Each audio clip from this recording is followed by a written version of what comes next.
0 1 2 3 4 অঙ্কগুলি দ্বারা কতগুলি 5 অঙ্কের অর্থপূর্ণ সংখ্যা গঠন করা যায়? প্রশ্নটি 45 বিসিএস এসেছিল প্রিলিমিনারি পরীক্ষায়। এখানে টোটাল অঙ্ক রয়েছে 5টি, তার মধ্যে একটা অবজ্ঞাপক অঙ্ক রয়েছে। প্রশ্নে বলা হচ্ছে যে 5 অঙ্কের অর্থপূর্ণ সংখ্যা। তাহলে এই 5টা নিয়ে আমরা কত প্রকার অর্থাৎ কতটি সংখ্যা গঠন করতে পারি? 5টা ডিজিট রয়েছে এখানে, তাহলে আমরা এখানে লিখতে পারি ফ্যাক্টোরিয়াল 5 প্রকারে। এই 5টাকে নিয়ে আমরা টোটাল সংখ্যা গঠন করতে পারি ফ্যাক্টোরিয়াল 5 প্রকারে। ফ্যাক্টোরিয়াল 5 কত আসে? 5 × 4 × 3 × 2 × 1, অর্থাৎ এখানে আসবে 4 × 5 = 20, 3 × 20 = 60, 2 × 120, 120 প্রকারে।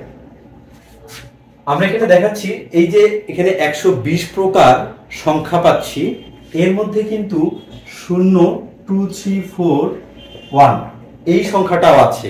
অর্থাৎ আমি এখানে বুঝাইতে চাচ্ছি যে শূন্যকে সামনে রেখেও কিছু কিছু সংখ্যা গঠন করা হয়েছে যেগুলো এই 120 এর মধ্যে আছে।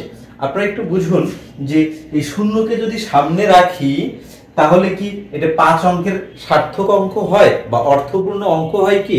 হয় না। কারণ শূন্যকে যদি সামনে রাখি সেক্ষেত্রে এটা যদি আপনি বলেন তাহলে 2341, তার মানে এই শূন্যটা কিন্তু বাদ যাচ্ছে।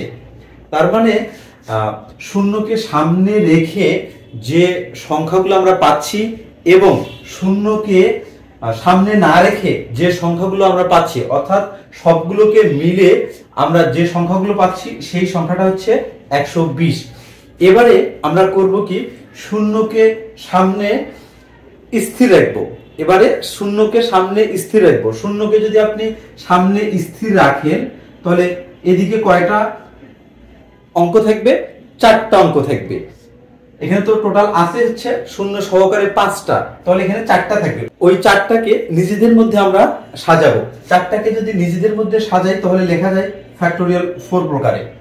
কারণ শূন্যটাকে যদি সামনে রাখি তাহলে কিন্তু এটা মুভ করবে না, এটা স্থির থাকবে। যার কারণে এইটাকে বাদ দিয়ে বাকি 4টার মধ্যে আমরা সাজিয়ে পাই ফ্যাক্টোরিয়াল 4 প্রকারে।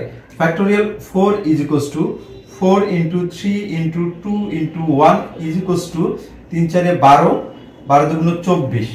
অর্থাৎ এই যে 120 এইখানে কি কি আছে? এই 120 এর মধ্যে আছে শূন্যকে সামনে রেখেও 5 অঙ্কের সংখ্যা গঠন করা আছে এবং শূন্যকে ভিতরে রেখেও অর্থপূর্ণ 5 অঙ্কের সংখ্যা গঠন করা আছে। আর এইখানে আছে শূন্যকে সামনে স্থির রেখে 5 অঙ্কের সমন্বয়ে গঠিত সংখ্যা।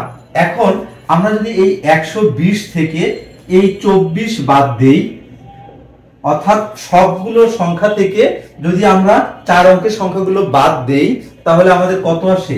96 আসে। তার মানে আমরা এই অঙ্কগুলো দ্বারা 5 অঙ্কের অর্থপূর্ণ সংখ্যা গঠন করতে পারবো 96 প্রকারে। অ্যান্সার হচ্ছে 96 বা মিস্টার ক।